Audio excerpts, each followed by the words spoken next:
Hi everyone, George back with another video. Today I'm going to do two bands, one artist. So an artist that appeared in or had two bands, two different bands. So kick right in. So the first one is Brian Johnson. And Brian Johnson was the third singer for AC/DC. This is the album Flick of a Switch from 1984. So AC/DC had the first singer, I think, only appeared on the first single.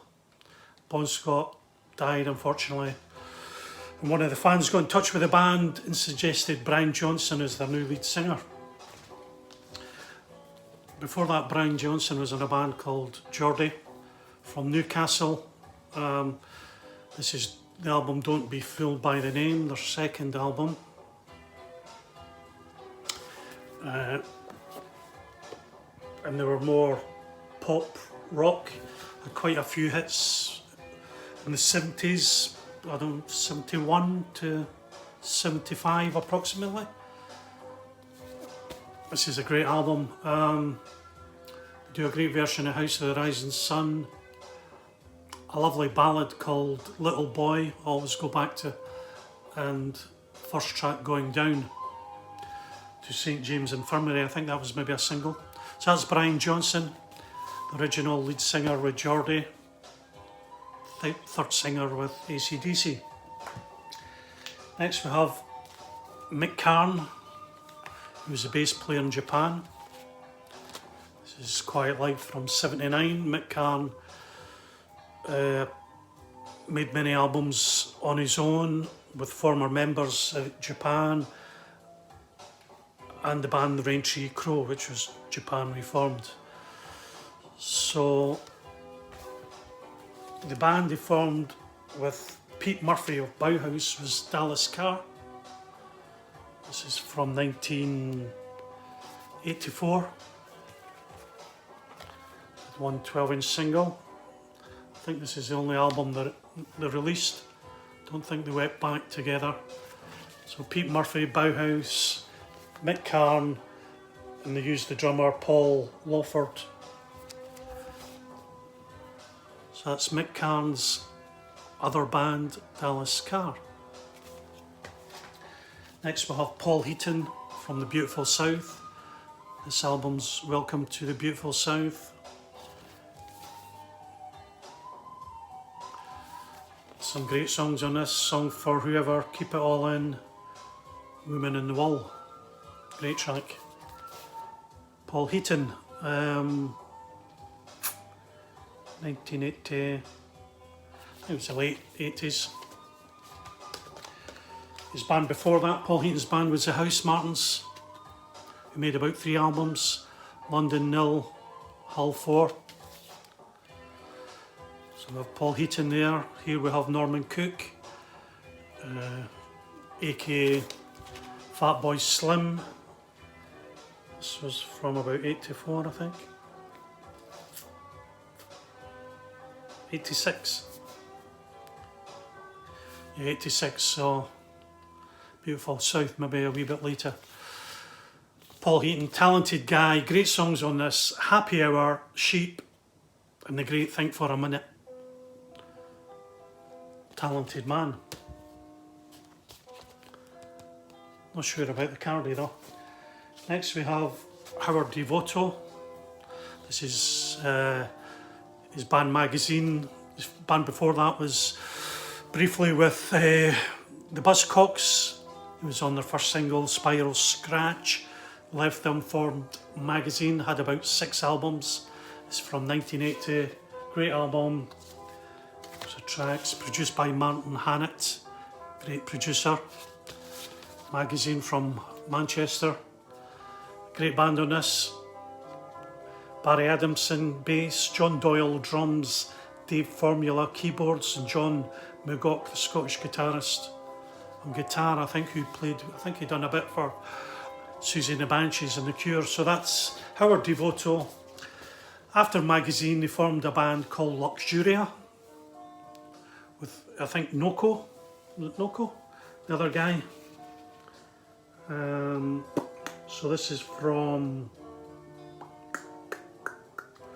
1988. Not much to see, it's embossed there. Unattainable Lust is the name of the album. Nothing to see. Good album, by the way, more electronic than magazine. Next we have Kirk Brandon of Spear of Destiny.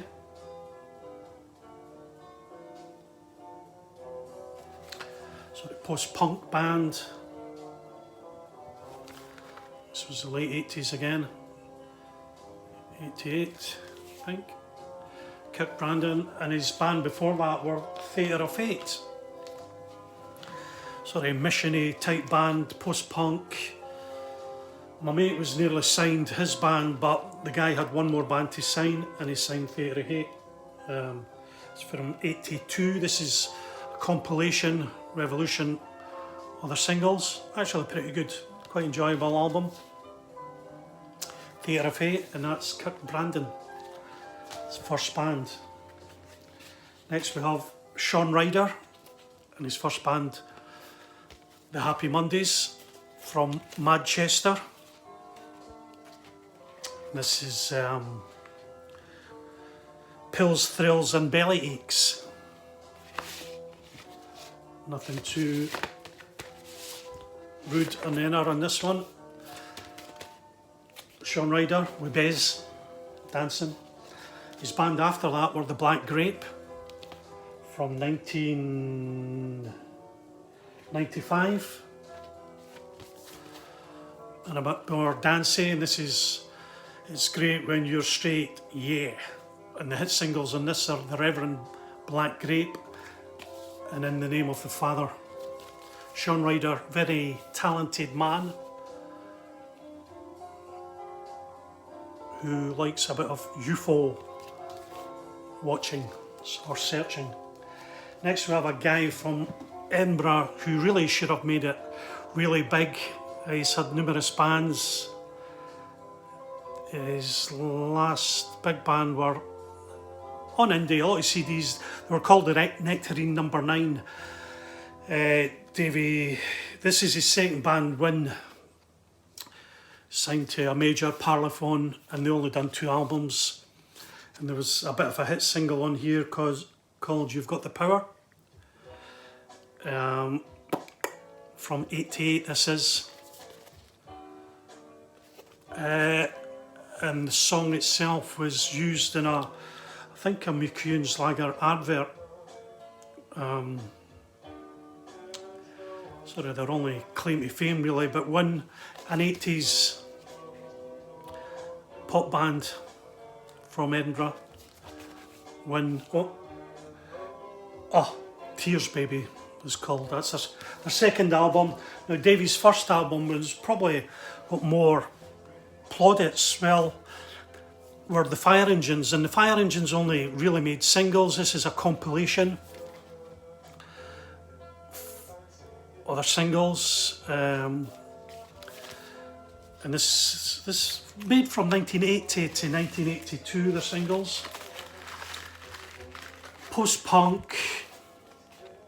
Davie was influenced by David Bowie, Iggy Pop, Captain Beefheart. So if you like post-punk, punky, intelligent stuff, Davie Henderson for the Fire Engines.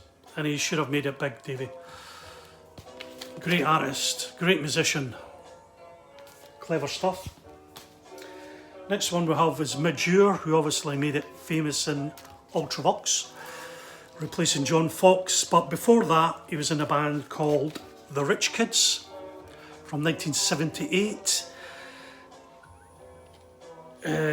Glenn Matlock was in the band, Rusty Egan on drums, and Steve New, I think.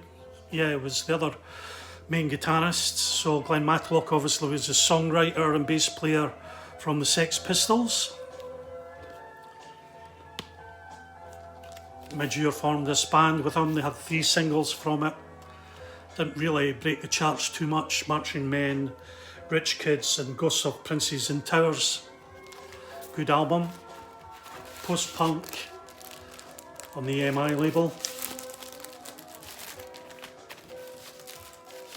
So that's Mide's second band,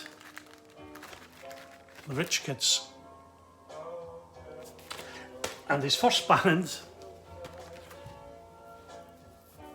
was Slick from Glasgow.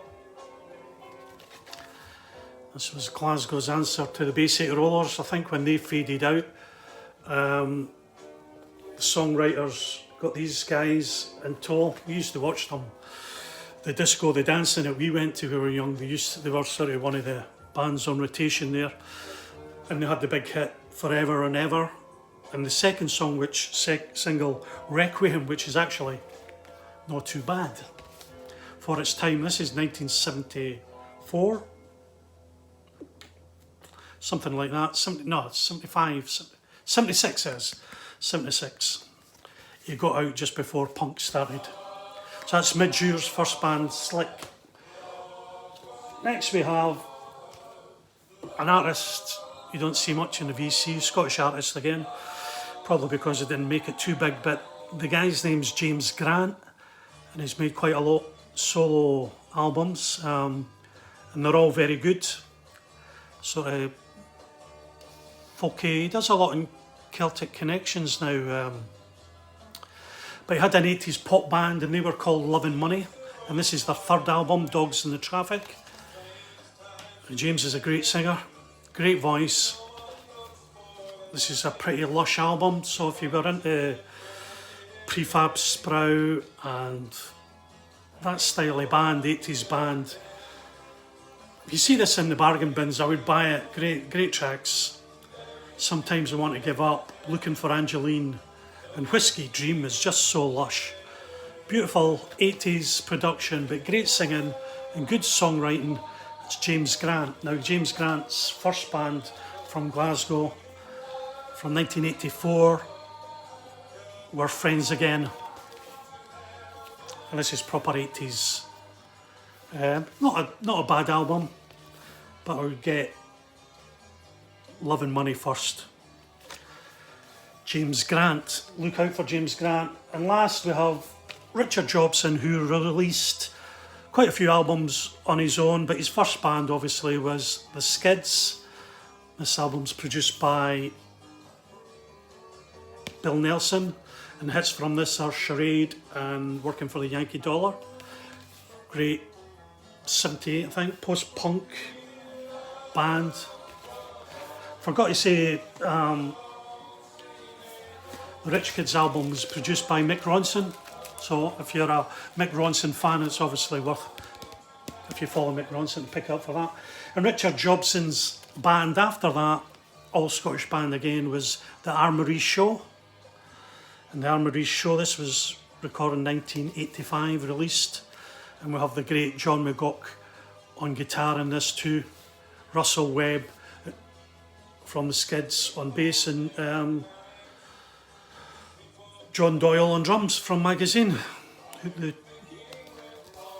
So that's Richard Jobson, the Skids, and the Armoury Show. Thanks for hanging in there if you did. Catch you later. Have a good Sunday. Bye now.